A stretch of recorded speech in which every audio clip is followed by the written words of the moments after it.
ముందుగా ఎస్పెషలీ మహిళలకి నేను కృతజ్ఞత చెప్పాలి.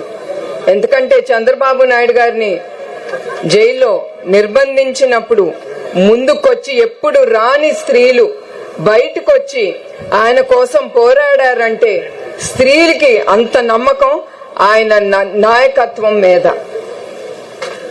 అంత నమ్మకం ఆయన ఉంటే మీకు ఏమీ జరగదని, మీకు సెక్యూరిటీగా ఉంటుంది ఎక్కడికి వెళ్ళినా కూడా. అట్లానే నేనిక్కడ రాజకీయాల గురించి మాట్లాడటానికి నేను రాలేదు. నాకు రాజకీయాలు రావు. నేను మీలో ఒక్కడిగా నేను ఇక్కడ నుంచుంటున్నాను. మీ తల్లిగా భావించండి, అక్కగా భావించండి, చెల్లిగా భావించండి, ఎట్లా భావించినా పర్వాలేదు. నేను మనసిప్పి మీతో మాట్లాడాలనుకున్నాను. ఇక్కడికి ప్రతి ఒక్క మహిళ చాలా కష్టపడుతుంది, అది నాకు తెలుసు. మీరు కష్టపడి మీ పిల్లల కోసం, కుటుంబం కోసం రాత్రింబగళ్ళు స్త్రీలు కష్టపడుతున్నారు. వాళ్ళ కుటుంబం సంతోషంగా ఉండాలనేదే ఒక స్త్రీ కోరిక. అందుకే ఆ కష్టపడుతుంది ప్రతి ఒక్క మహిళ. అట్లానే మచిలీపట్నం చాలా విషయాలకి ప్రసిద్ధి చెందిన పట్నం. కానీ ఆ విషయాల్లో వేటకెళ్ళి చాలా మంది మృతి చెందుతున్నారు. దానికోసం చంద్రబాబు నాయుడు గారు చాలా పథకాలు తీసుకొచ్చారు. అట్లానే మచిలీపట్నం అంటే ఫిష్ పోర్ట్ టౌన్ అని ప్రసిద్ధి చెందినది. 17వ శతాబ్దంలో యూరోపియన్లు సుగంధ ద్రవ్యాలు ఎగుమతి కోసం మచిలీపట్నం పోర్టు ద్వారా ఎగుమతి చేసేవారు. ఈ ప్రాంతం తనకంటూ ఒక గుర్తు చరిత్రలో నిలుపుకుంది.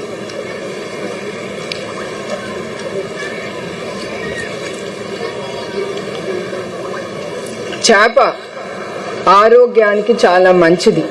ఎందుకంటే దాంట్లో ఒమేగా-3 ప్రోటీన్, విటమిన్ డి కలిగిన పోషకాలు ఉంటాయి. అదే ఈ ఫార్మాస్యూటికల్స్ కంపెనీ వాటిని తీసుకుని మందులు తయారు చేస్తాంది. అట్లానే ఆంధ్రప్రదేశ్లో 975 కిలోమీటర్ పొడవుతో గుజరాత్ తర్వాత రెండవ పొడవైన తీర ప్రాంతాన్ని కలిగి ఉన్నది మన ఆంధ్రప్రదేశ్.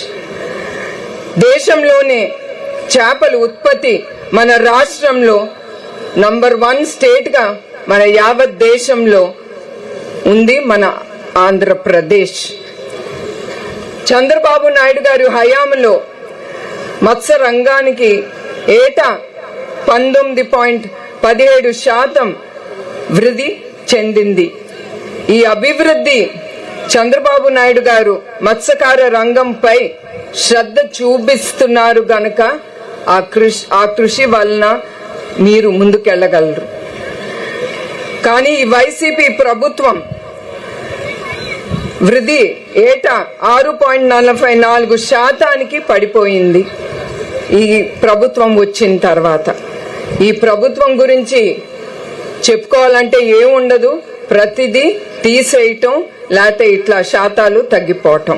ప్రతి రంగంలోనూ అంతే. మత్స్య సంపదనతో ఆంధ్రప్రదేశ్ నంబర్ 1 గా నిలబడటానికి మీరందరూ చాలా కృషి చేస్తున్నారు, లేకపోతే ఇది అవ్వదు కూడా. ఇలాంటి విజయాలు సాధించాలంటే ప్రజలు ప్రభుత్వం కావాలి, ప్రజల ప్రభుత్వం కావాలి. అది చంద్రబాబు నాయుడు గారిలో ఉంది. ఎందుకంటే ఆయన ప్రతి ఒక్క వర్గాని గురించి ఆలోచించేవారు. ఏ వర్గానికి ఏది అవసరమో అది అందించేవారు. అది అందించి వాళ్ళు ఎట్లా లబ్ధి పొందుతారు, వాళ్ళకి ఉద్యోగాలు ఎట్లా కలుగుతాయి, వాళ్ళు వాళ్ళ కుటుంబం ఎట్లా సంతోషంగా ఉండాలి అనేదే ఆయన ఆలోచనతో ప్రతి వర్గానికి ఆయన న్యాయం చేశారు. ఇప్పుడు కూడా మీరందరూ చాలా చెప్పారు. చెప్పినప్పుడు నేను నవ్వుకుంటా ఉన్నాను నా మనసులో. ఎందుకంటే నేనే చెప్పేటంత ఇది కాదు ఆయనకి అన్నీ తెలుసు. ఆయన 42 ఏళ్ల మంచి రాజకీయాలు చేశారు, చెడు రాజకీయాలు మాత్రం కాదు. ఆయన ఎప్పుడు ప్రజలు శ్రేయస్సు కోసం కోరిన మనిషి.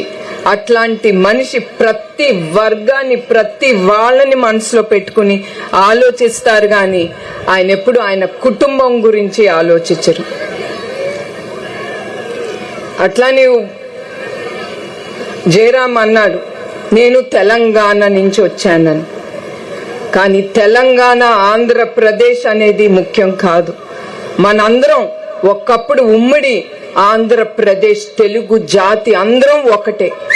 ఈ రాజకీయ నాయకులు మధ్యనొచ్చి మనందరినీ విడదీసి మనందరినీ దూరం చేశారు ఒకళ్ళొక్కడి నుంచి. మనం తెలంగాణ, ఆంధ్రప్రదేశ్ అని. ఇప్పుడు కూడా నా మనసు అది ఒప్పుకోదు తెలంగాణ, ఆంధ్రప్రదేశ్ అని. మనం అందరం తెలుగాళ్ళం కట్టుగా ఉండాలనే నా కోరిక. మీరు కష్టపడే పని చేస్తే ప్రభుత్వం కూడా కష్టపడి పని చేయాలి. మనకి ప్రజల ప్రభుత్వం అవసరం. అంతేగాని ఏదో ఇచ్చేసాం అయిపోయింది కాదు. ప్రజలకి అది అందుతుందా అని చూసే ప్రజల ప్రభుత్వం అవసరం. కానీ ఇప్పుడుండే ప్రభుత్వం వాళ్ళ జోబులు నింపుకోవటం, వాళ్ళ పొట్టలు నింపుకోవటం ఆ డబ్బుతో సరిపోతుంది. ఆ సొమ్మంతా ఎవరిది? మీది, ప్రజలది. అది మీరు తెలుసుకోవాలి. అట్లానే చంద్రబాబు నాయుడు గారు సీఎంగా ఉన్నప్పుడు ఏపీలో చేపల వృద్ధి 19.78 లక్షల టన్నులు ఉండేది. 2018-19 నాటికి ఏపీ చేపల ఉత్పత్తి 33.91 లక్షల టన్నులకి పెరిగింది ఆయన హయాంలో. మత్స్యకారులు సంపదన కోసం టీడీపీ ప్రతి సంవత్సరం 235 కోట్ల రూపాయలు ఖర్చు చేసేవారు. కానీ ఇప్పుడు ఈ ప్రభుత్వం, ఈ వైసీపీ ప్రభుత్వం 59 కోట్లు మాత్రమే మీకోసం ఖర్చు పెట్టి మీకు ఏమీ సహాయం చేయకుండా ఉంటుంది. అలాగే ఈ 5 ఏళ్లలో 880 కోట్ల రూపాయలు తక్కువగా ఖర్చు పెట్టి మీ ఆదాయాన్ని దూరం చేస్తుంది ఈ వైసీపీ ప్రభుత్వం. మత్స్యకారులకి కొత్త వలలు, ఐస్ బాక్సులు కొనడానికి బోట్ యంత్రకరణ చేయించేటప్పుడు టీడీపీ ప్రభుత్వం 70-90% సబ్సిడీ ఇచ్చేవారు. మెరైన్ మత్స్యకారుల కోసం ఒక బోటుపై 2.5 లక్షలు సబ్సిడీ ఇచ్చేవారు. దాంతో 300 ఫైబర్ బోట్లు అందించింది టీడీపీ ప్రభుత్వం. మెకనైజ్డ్ మోటార్ బోట్లు సప్లై కోసం 2 లక్షలు లేదా 75% సబ్సిడీ ఇచ్చింది తెలుగుదేశం గవర్నమెంట్. మెకానికల్ బోట్కు డీజిల్ పై 6.9 రూపాయలు సబ్సిడీగా ఇచ్చేవారు. మోటార్లకు ఉపయోగించే నూనెపై సేల్స్ ట్యాక్స్ అనేది లేకుండా రద్దు చేసింది తెలుగుదేశం గవర్నమెంట్.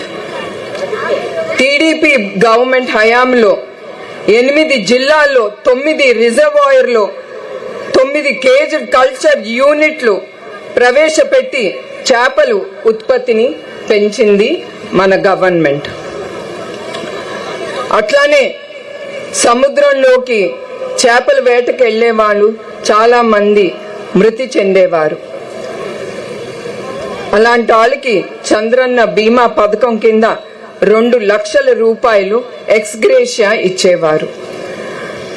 మత్స్యకారుల పెన్షన్ 1000 రూపాయల నుంచి 2000 రూపాయలకి పెంచారు.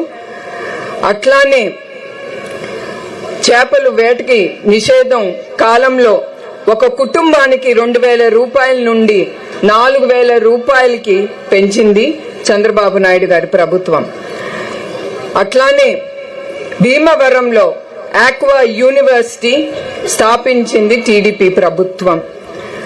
అదే కాకుండా పిల్లల కోసం ప్రత్యేకంగా శ్రీకాకుళం, విజయనగరం, విశాఖపట్నం, పశ్చిమ గోదావరి, గుంటూరు, ప్రకాశం జిల్లాలో 6 రెసిడెన్షియల్ పాఠశాలలు ప్రారంభించారు చంద్రబాబు నాయుడు గారు.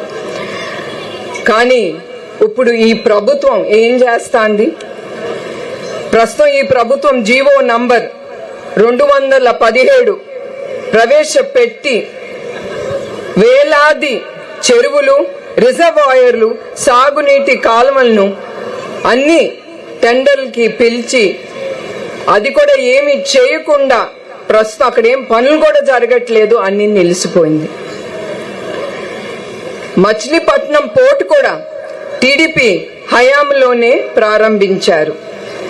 అయితే ప్రస్తుతం ఈ ప్రభుత్వం రివర్స్ టెండర్ని పిలిచి ప్రతి ఒక్క పని నిలిపివేశారు. గిలకల ఫిషింగ్ హార్బర్ 39 మందికి పైగా సముద్రం మత్స్యకారులకు ప్రయోజనం చేస్తా ఉంది.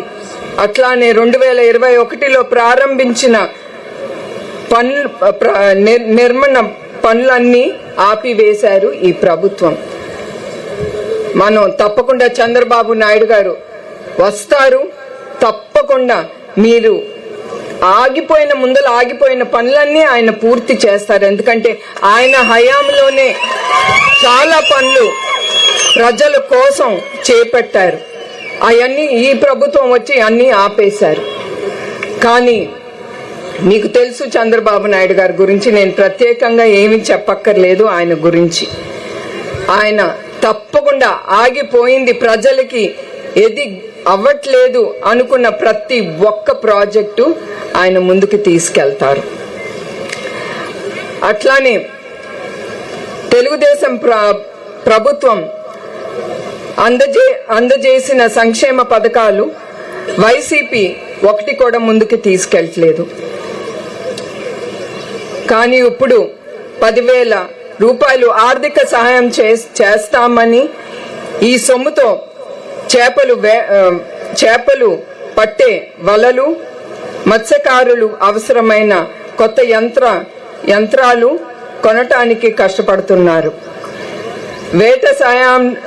వేటకెళ్లే సమయంలో ప్రమాదం ఎదుర్కొన్నప్పుడు 10 లక్షల రూపాయలు మీకు ఇస్తానని అన్నారు, హామీలు ఇచ్చారు ఈ ప్రభుత్వం. కానీ అది కూడా మీకు అందజేయట్లేదు. ఇట్లా చెప్పుకుంటా పోతే ఈ ప్రభుత్వం గురించి మంచిదే మనం విన్నాం. ఈ ప్రభుత్వం గురించి ఎప్పుడు చెడే. మీరే చూస్తున్నారు, మీరందరూ అనుభవిస్తున్నారు ఈ గవర్నమెంట్తో. ఈ గవర్నమెంట్ చాలా గొప్ప పేరుంది మన దేశంలో. ఏమని ఉందండి చెప్పండి? దేనికి మన రాష్ట్రం మంచి పేరుంది? మీరే చెప్పాలి. మీరందరూ చాలా ఇబ్బందులు పడుతున్నారు. మీరు మీ నుంచి రావాలి బయటికి. మీరు పడే ఇబ్బందులు, గంజాయి, శాండ్ మాఫియా, భూ కబ్జా, కల్తీ మద్యం, ఇంకా చెప్పుకుంటా పోతే చాలా. ఇది చంపుకోటాలు, రేపులు, ఇయే మనం చాలా గొప్పగా చెప్పుకోవచ్చు మనం నంబర్ 1 ఈ దేశంలో అని. కానీ ఒక్కప్పుడు చంద్రబాబు నాయుడు గారి హయాంలో మీరందరూ చూశారు ఎంత గొప్ప పేరు మన ఆంధ్ర రాష్ట్రానికి. మనం తల ఎత్తుకుని తిరగటానికి ఆయన అంత గొప్ప పనులు చేశారు. మీరే చూశారు తెలంగాణలో, హైదరాబాద్ లో హైటెక్ సిటీ గాని, ఐటీ పరిశ్రమ గాని. ఆయనే ఇంకా ఈ 5 ఏళ్లు ఉండుంటే మనం తెలంగాణ దాటి యావత్ భారతదేశంలో మనం నంబర్ 1 రాష్ట్రంగా ఉండేవాళ్ళం. ఇప్పుడేమి సమయం ఏమి వెనకెళ్ళలేదు. మనం తప్పకుండా చంద్రబాబు నాయుడు గారిని గెలిపించుకోవాలి. అదే నేను కోరుతున్నాను మీ అందరి దగ్గర నుంచి. ఇప్పుడు గంజాయి గురించి వస్తే, మొన్నటికి మొన్న 25,000 కేజీలు టన్నులు గంజాయి దిగింది విశాఖపట్నం పోర్టులో. ఈ ప్రభుత్వం అంటుంది విశాఖపట్నం రాజధాని అని. ఎందుకు? ఇట్లాంటి పనులు పోర్టు ద్వారా చేసుకోవచ్చు, వాళ్ళు డబ్బు సంపాదించవచ్చు, ప్రజలకి ఇవన్నీ అలవాటు చేసి వాళ్ళు పొట్టగా గడవచ్చని వాళ్ళు ఆలోచిస్తున్నారు. మీరు ఇవన్నీ మనసులో పెట్టుకోవాలి. గంజాయి మన ఇంట్లో ఆడబిడ్డలకి గంజాయి ఈ పిల్లలకి అలవాటు చేసి యువకులు అత్యాచారాలు ఎక్కువ చేస్తున్నారు మన ఆడబిడ్డల మీద. అది తట్టుకోలేక చాలా మంది ఆత్మహత్యకి గురవుతున్నారు. ఆత్మహత్యలు ఎన్ని పెరిగిపోయిందో తెలియదు మనకి ఈ రాష్ట్రంలో. అన్ని కప్పిపుచ్చేస్తున్నారు ఈ గవర్నమెంట్. అట్లానే 30,196 స్త్రీలు ఈ ప్రభుత్వం వచ్చిన తర్వాత ఎక్కడున్నారో తెలీదు. ఇప్పటికి కూడా తెలీదు వాళ్ళు ఎక్కడున్నారు. ఇంకా శాండ్ మాఫియాకి వస్తే ఆ జేసీబీలు పెట్టడం, లోడ్ వేయటం, శాండ్ ని దొరికిందల్లా లోడ్ వేయటం. ఇప్పుడు ఎలక్షన్ దగ్గరికి వస్తుంది. నేను మొన్న వస్తా ఉంటే గోదావరి అక్కడ ఈ జేసీబీలు ఎన్ని ఉన్నాయో చెప్పలేను. గబ్బ ఎత్తేస్తున్నారు. వాళ్ళు డబ్బులు సంపాదించుకోవటానికి ఆ ఇసుకని ఎత్తేస్తున్నారు. అది ఎత్తేసి ఇతర రాష్ట్రాలకి పంపించుకుని బ్లాక్ మనీ సంపాదించుకుంటున్నారు. మనకేమో ఇసుక అమ్ముతున్నారు, కానీ అది మనం కొనలేని ప్రైస్ పెడుతున్నారు ఈ ప్రభుత్వం. తర్వాత భూ కబ్జాకి మీరు ఇంకోటి చెప్పాలి. మీకు మీ ఓటుతో పాటు రోజు పొద్దున్న లేచి మీ ఇల్లుందా, మీ భూములుందా అనేది ముందర చూసుకోండి మీరు. ఎందుకంటే ఈ ప్రభుత్వం చాలా తెలివి ఇట్లాంటి పనికిరాని పనులకి. రాక్షసులకే వస్తాయి ఇట్లాంటి ఆలోచనలు. మీరు ఎందుకు చెక్ చేసుకోవాలంటే రేపు ఆ భూమి ఉందా, ఈ వైసీపీ వాళ్ళు కబ్జాలు చేసేసి తీసేసుకున్నారా వారి పేరు మీద. మొన్న మీరు ఇన్నుంటారు. ఇట్లానే ఒక కుటుంబం వాళ్ళు పొద్దున్న లేచిన తర్వాత చూసుకుంటే ఆయన పేరు మీద ఉండే ఆ పేపర్లన్నీ వైసీపీ నాయకులకి ట్రాన్స్ఫర్ అయిపోయింది ఆన్లైన్ లో. ఇంకా వాళ్ళు తట్టుకోలేక ఆయన భార్య, ఆయన బిడ్డ ముగ్గురు ఉరేసుకుని చనిపోయారు. అట్లా ఆత్మహత్య ఎన్నో జరుగుతున్నాయో మనకే తెలియకుండా చాలా జరుగుతున్నాయి ఈ ఆంధ్రప్రదేశ్ లో. అందుకే నేను అనేది మనకి సిగ్గుచేటు ఇట్లాంటి ప్రభుత్వం మనకి తలవంపులు తీసుకొస్తుంది. గౌరవం అనేది మనకి లేకుండా చేస్తోంది ఈ ప్రభుత్వం. అట్లానే కల్తీ మద్యంకి వస్తే స్త్రీలందరూ మీకే తెలుసు, ఈ కల్తీ మద్యం తాగి భర్తలు అనారోగ్యం పడి కొంతమంది వాళ్ళ జీవితాలనే పోగొట్టుకుంటున్నారు. మళ్ళా కష్టభారం అంతా స్త్రీల మీద పడతాను. ఆ కుటుంబాన్ని గడపటానికే కష్టం, దాన్ని ముందుకు తీసుకెళ్లే భారం స్త్రీ మీద పడతాను. అది కూడా ఈ స్త్రీలు ఆలోచించాలి. ఇంకా చెప్పుకుంటా పోతే మంచియే కనపడవు, చెడు తప్ప. నేను అందుకే అంటున్నాను, చంద్రబాబు నాయుడు గారు ఆయన రావాలి, మీ కష్టాలన్నీ దూరం కావాలనేదే నా కోరిక.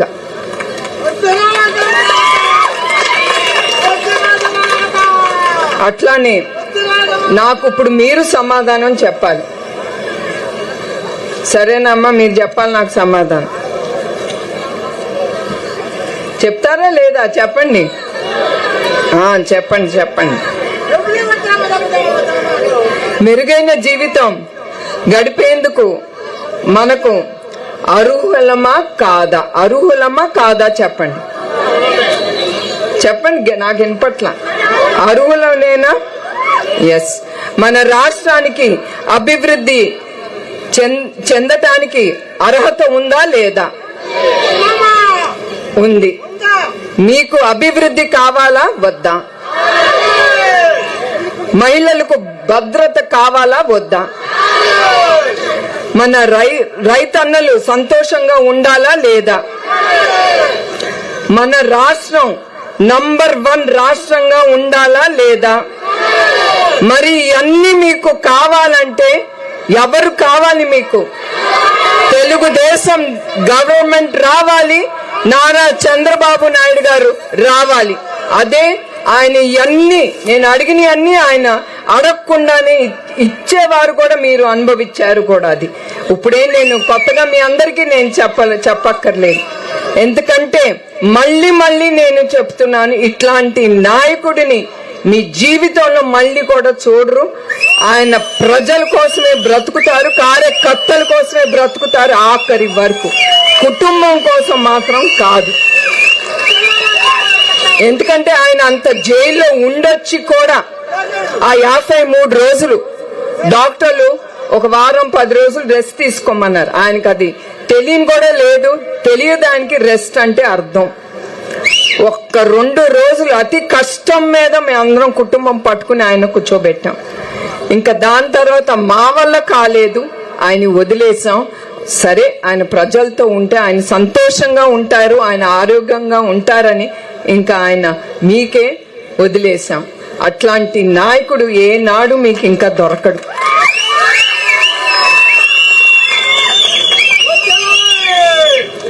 అట్లానే మనందరం ఆలోచించి, ప్రతి ఒక్కళ్ళం మనందరం ఆలోచించి మనం ఓటేయాలి. ఏ ప్రభుత్వానికి మీకు సంతోషం ఇస్తాంది, మీకు ఏమి లబ్ధి పొందుతున్నారు మీరు అనేది ఆలోచించి మీరు ఓటేయాలని నేను కోరుకుంటున్నాను. ఇప్పుడు ఇంకొకటి, ఈ పార్టీ పెట్టింది ఎవరండి? నందమూరి తారక రామారావు గారు, అంతే కదా. ఈ పార్టీ ఇప్పుడు నడిపేది ఎవరు? నారా చంద్రబాబు నాయుడు గారు. ఈ పార్టీని ముందుకు తీసుకెళ్లేది ఎవరు? ఎస్, ఇక్కడ ఉండే పసుపు సైన్యం లక్షలాది మంది ఉన్నారు. మీరే తీసుకెళ్తారు ఈ పార్టీని ముందుకి. చాలా పార్టీలు ఉండే, కానీ మనకి తెలుగుదేశంకు ఉండే కార్యకర్తలు వాళ్ళకి లేరు. ఎంతమంది లీడర్లు ఉన్నా పోయినా కూడా కార్యకర్తలు కదలలేదు, మన పార్టీని వదలలేదు.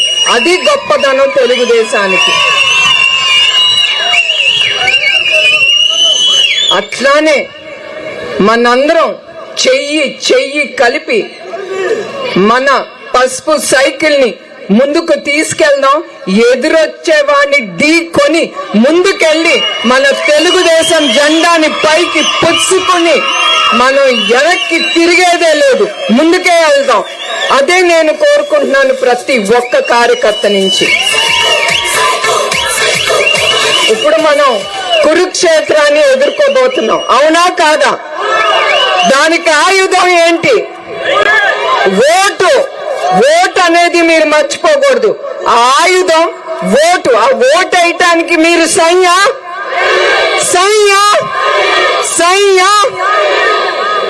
జై తెలుగుదేశం, జై తెలుగుదేశం, జై తెలుగుదేశం, జై హింద్.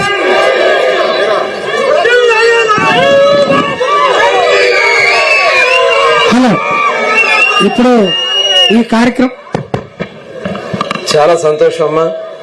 రాజకీయాలు మాట్లాడనన్నారు, కానీ ఈ రాష్ట్రాన్ని కాపాడుకోవాలి, మా బాధ్యతగా తీసుకుంటాం, గెలిపించి చూపిస్తాం. నేను రాజకీయాలు మాట్లాడటానికి రాలేదు. నా బిడ్డల కోసం నేను వాళ్ళని చూడటానికి నేను వచ్చాను. ఎందుకంటే మాకెప్పుడు కార్యకర్తలే, బిడ్డలే మాకెప్పుడు నుంచుంది, కుటుంబం కాదు. ఎప్పుడు మీరే మాతో ఉన్నారు. ఎందుకంటే నేను ఇట్లా బయటకు వచ్చానంటే నా బిడ్డలు ఉన్నారు, నన్ను ముందుకు తీసుకెళ్తారు, నన్ను రక్షించుకుంటారు అనేదే ఆ ధైర్యం నన్ను ముందుకు తీసుకెళ్తాను. ఎందుకంటే చాలా మంది చెప్పారు వెళ్ళొద్దు, ఈ ప్రభుత్వం రాక్షస ప్రభుత్వం అని. అయినా ఒక్క నిమిషం నేను ఆలోచించాను, అయ్యేదేదో అవుతుంది. లోకేష్ మా ఆయన వెళ్ళినప్పుడు నాకేమవుతుంది, ఆ దేవుడే ఉన్నాడని. కానీ ఆ దేవుడు మీ అందరిలోనూ ఉన్నారు. అది నాకు ధైర్యం ఇస్తుంది, మనోధైర్యం. అదే నన్ను ముందుకు తీసుకెళ్తాను. ఇప్పుడు కూడా ముందు వెనకాల ఉండేది తెలుగుదేశం కార్యకర్తలు, తెలుగుదేశం బిడ్డలు. ఎప్పుడు ఇప్పుడు నాకు అర్థం అవుతుంది చంద్రబాబు నాయుడు గారు ఎందుకు ఎప్పుడు ప్రజలు ప్రజలు కార్యకర్తలు కార్యకర్తలు అంటారు. ఇప్పుడు అర్థం అవుతుంది నీకు. ఇప్పుడు ఆయన మా కుటుంబానికి టైం ఇవ్వక్కర్లేదు. 365 రోజులు మీకోసమే ఆయన బ్రతుకుతారు. చివరి వరకు ఆయన మీకోసమే ఉంటారు. అదే నేను కోరుతున్నాను. ఆయన కూడా చెప్పాలి మేడం గారు గట్టిగా ఒకసారి మనం చంద్రబాబు నాయుడు గారిని గెలిపించుకుందామా? గట్టిగా గెలిపించుకుందామా? సంసిద్ధమా మనం?